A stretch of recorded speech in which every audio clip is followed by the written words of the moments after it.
사람들한테 전쟁을 어떻게 보여줄 것인가, 무엇을 보여줄 것인가라는 이제 그 진지한 문제를 항상 고민을 하면서 이 전쟁기념관에 근무를 하고 있습니다. 저는 고한빈이라고 합니다. 전쟁기념관에서 지금 전시기획팀에서 근무를 하고 있고요. 그 전쟁기념관에서 학예 연구 기능들을 오랫동안 해오다가 상설 전시든 특별 전시든 어떤 전시가 있을 때 그 전시를 어떻게 이제 준비할 것인지, 어떤 내용물을 채울 것인지 이런 것들을 기획하는 역할을 하고 있습니다. 같은 취미를 영위하시는 분들은 이걸 많이 이제 부러워하시죠. 왜냐면 자기 관심사와 일치하는 것을 하게 된 사람으로서 이제 봐주시니까 그렇다면 뭐 성덕에 맞겠지. 저는 그래서 그냥 받아들이고 있고요. 이분은 일이시네 그럼. 그러네. 그러니까 성공한 덕분 거예요. 뭐 행복하게 일하시겠다. 오, 지하실 계단에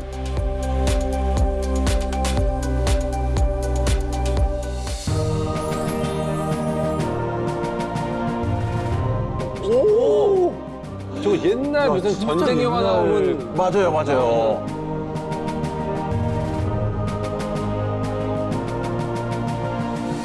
이 공간은 제 수집품들을 모아놓고 있는 제 개인적으로 이제 쓰고 있는 창고인데요. 제 2차 세계대전, 6.25 전쟁, 월남전처럼 전쟁 속에서 물건들을 모은 지가 한 20년 정도 되었어요.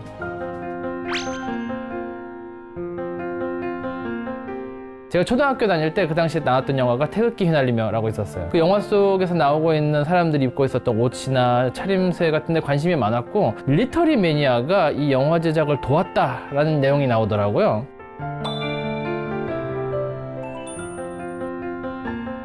그때부터 저도 뭐 학생이 뭐 사실 돈이 많지는 않지만 그 푼돈으로 조금씩 하나둘씩 모으기 시작한 게 지금 이렇게 되었습니다. 초등학교 때부터 덕후. 그때 보고선 들어오신 거예요? 6.25 전쟁 중에 사용됐던 미군과 국군의 탄띠예요. 탄띠. 초등학교 6학년, 중학교 1학년 넘어갔던 그 즈음이었던 것 같아요. 이런 걸 거래를 하는 사람들의 이야기들을 이제 접하게 됐고요. 돈이 없는 학생 입장에서 제가 처음으로 살 수 있었던 물건 정도가 딱 이 정도였어요. 나도 이런 물건을 살 수 있다는 어떤 큰 즐거움을 처음으로 알려준 물건이었기 때문에 지금도 소중하게 잘 간직하고 있습니다. 초등학교 6학년 때는 딴 거 갖고 싶지 않아요? 왜 갖고 싶지? 로보트나? 뭐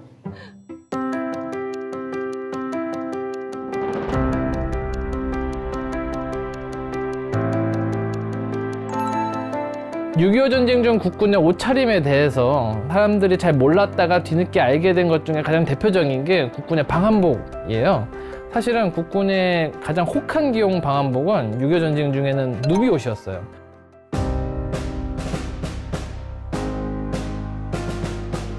육.25 전쟁이 얼마나 추웠어. 너무 추워, 너무 추워. 저거 하나로 버틴다는 게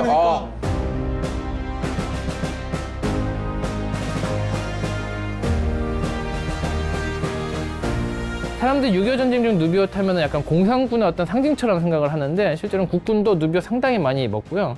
제가 아주 우연한 기회로 미국에서 6.25 전쟁의 막바지에 쓰였던 국군의 방한복 실물을 입수를 했었거든요. 이렇게 온전한 상태로 갖고 있는 거 아마 저도 국내에 유일하지 않을까라고 좀 자부하고 있는데 그걸 좀 보여드릴게요. 새 건데? 너무 깨끗한데? 어쩜 저럴 수가 있지? 먼저 좀 상의부터 보여드리면요. 겉은 이제 면으로 짜여져 있고 그 안은 이제 우리 흔히 이제 광목이라 부르는 이제 천으로 되어 있고요. 모직물 이제 재단을 하고 남아있던 이제 그런 폐 모들로 지금 이제 채워져 있는 것이고요. 이렇게만 보면은 외피의 기능, 그러니까 뭐 입었을 때 따뜻할 것 같긴 한데 어떤 뭐 물기를 막는다던가 아니면 바람을 막는다던가 하는 어떤 그런 기능성 원단의 기능은 사실 전혀 없는 셈이거든요. 저게 그나마 가장 따뜻한 거구나. 이제 상의와 함께 지급되는 이제 하이, ROKA, 대한민국 육군이라고 이제 적혀 있죠. 병참에서 만든 도장이거든요. 그러니까 우리 대한민국 육군이 생산한 병참에서 보급한 옷이다라는 걸 이제 표시하는 이제 도장이 여기 찍혀 있어서 이게 국군 옷인 걸 확인할 수 있고요. 사실 이것만 보더라도 전쟁 중에 국군은 되게 어려운 환경에서 싸웠다는 거. 맞아요.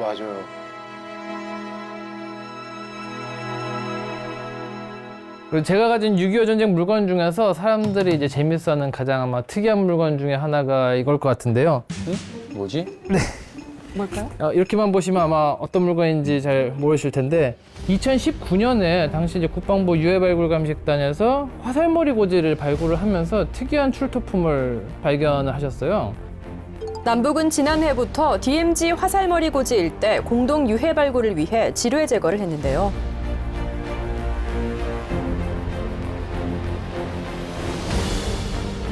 뭐예요? 저기 뭐죠? 발굴하셨던 분도 처음엔 이게 뭔지 몰랐다고 하시더라고요. 나중에 알고 보니까 그게 6.25 전쟁 중에 사용됐던 방탄조끼였어요. 우와! 방탄조끼였어. 진짜요?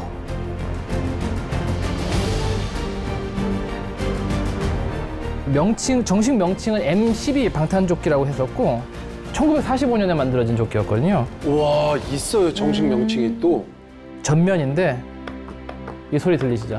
안에가 알루미늄 장갑판들이 여러 개가 겹쳐져 있어서 사람 몸을 방어하는 형태인 거죠. 총탄이나 파편을 막기 위해서 금속판을 썼던 아주 초기적인 형태의 방탄복이고요. 무겁고 불편하고 방탄 성능도 떨어지는 게 사실이었지만 이조차도 병사들의 생명을 구하는 데는 분명히 도움이 되었기 때문에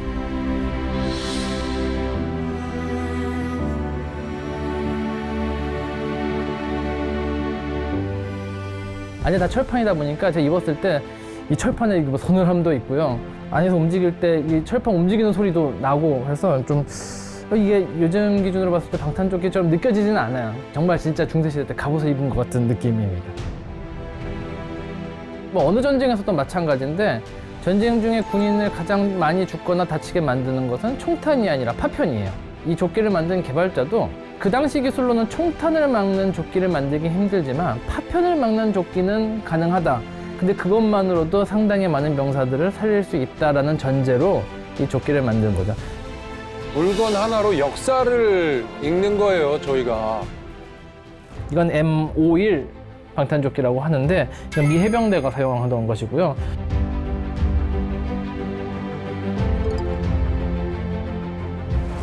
여기서부터는 우리가 이제 도론 플레이트라고 해서 천에다가 어떤 수지를 부어서 딱딱하게 굳혀 만든, 우리로 치자면은 뭐 합성 수지로 만든 기화 같은 것들이 이제 들어간 조끼가 되겠습니다. 이 조끼를 계기로 이후 방탄조끼가 이제 개발이 되기 시작한 거죠. 그리고 이 조끼에 이어서 이제 개량형으로 1968년, 69년에 이제 등장하는 이제 우리 M69라고 부르는 이제 방탄조끼입니다. 미군이 생산했던 방탄조끼를 그대로 국군에게도 보급했고요. 미국과 함께 작전을 했던 남베트남 군한테는 심지어 이제 남베트남 사람의 체형에 맞게 사이즈를 약간 줄인 이런 동일한 형태의 조끼가 지급되기도 했었습니다.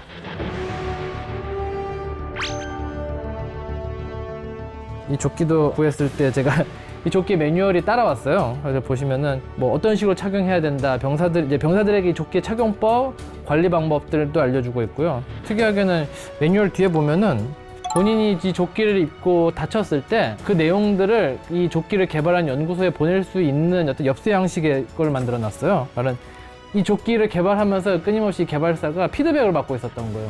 그 부상 데이터가 생길 때마다 연구소에 보낼 수 있도록 이렇게 준비했던 것도 다시 이 매뉴얼을 통해 갖고 지금 함께 보이는 점이 좀 재밌죠.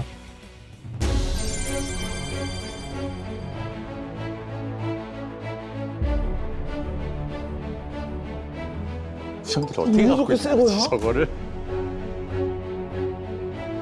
이 군용 휴대용 무전기로는 거의 세계 최초로 나온 개념이었고요. 이 무전기를 개발했던 회사가 지금도 이제 통신사로 유명한 미국의 이제 모토로라. 이 무전기 기능을 단순화하기 위해서 주파수 같은 경우에는 정비부대에서 장입을 해서 아예 무전기에 밀봉을 해버리고 전방의 병사들은 그냥 들고 다니면서 평상시엔 소리 듣고 말할 때만 수화 버튼 눌러서 말하는 이 기능 딱 이 두 가지밖에 없습니다.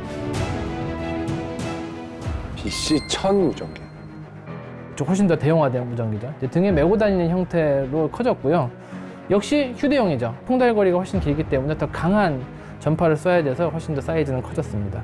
통달거리라든지 주파수라든지 직접 이제 통신병에 직접 이제 조절할 수 있도록 여러 기능들이 좀 놓여 있고요. 이 BC-1000을 계기로 나중에 이제 PRC-10, PRC-77, 그다음부터 지금 사용되고 있는 이제 우리 이제 국산 이제 무전기까지 이어지는 어떤 그 계보의 첫 시작이 되는 무전기죠. 영화에서 많이 본 것 같아요. 맞아요. 이렇게 맞아요. 저희 지금 뭐 공격당하고 있습니다. 칙칙칙 하면서 그죠? 당시에 실물을 구하기 어려울 때 제가 직접 만든다던가 재현을 해서 이제 복원을 한다던가 하는 식으로 제가 갖고 있는 물건들도 있거든요. 이를테면 그림이 그려져 있는 이제 철모죠. 호랑이다. 촬영하셨던 분 중에 우리 저 이승용 선생님의 수집품을 통해서도 아마 비슷한 물건이 소개된 걸로 알고 있는데 그림 잘 그리는 미대생들 데려다가 직접 그린 거예요. 저희는 다 수작업입니다. 핸드메이드. 제가 그분 물건을 참고해서 제가 직접 그려서 이 모양을 지어낸 것입니다. 와, 그래요? 6.25 전쟁사를 좋아하시는 분이라면 아무래도 그 이제 저희 수도사단, 그러니까 우리가 지금 맹호부대라는 별명으로 익숙해서 그런데 그 수도사단의 그 전쟁 중에 쌓은 공적들이 사실 뭐 일단 대단하기도 했고요. 형들이 이제 너 어디 갔다 왔어 그러면 자랑스럽게 얘기하는 부대 중 하나입니다. 맞아요, 맞아요. 나 맹호 부대야. 네. 뭐 이런 얘기도 많이 했습니다. 그렇죠. 이 철모 모양이라면 1951년서부터 53년 사이, 그러니까 고지전이 한창일 때 수도사단 병사들이 썼을 법한 철모의 모양을 지어낸 것이죠.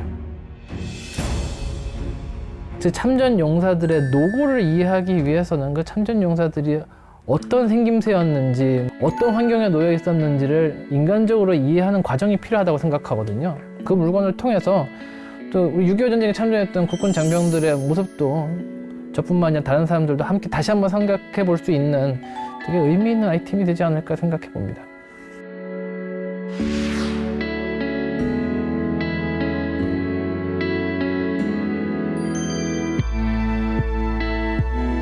단순히 마니아에 그치지 않고 스스로 길을 만들어가고 있다는 거. 그래서 좀 자부심을 찾고 싶습니다. 아,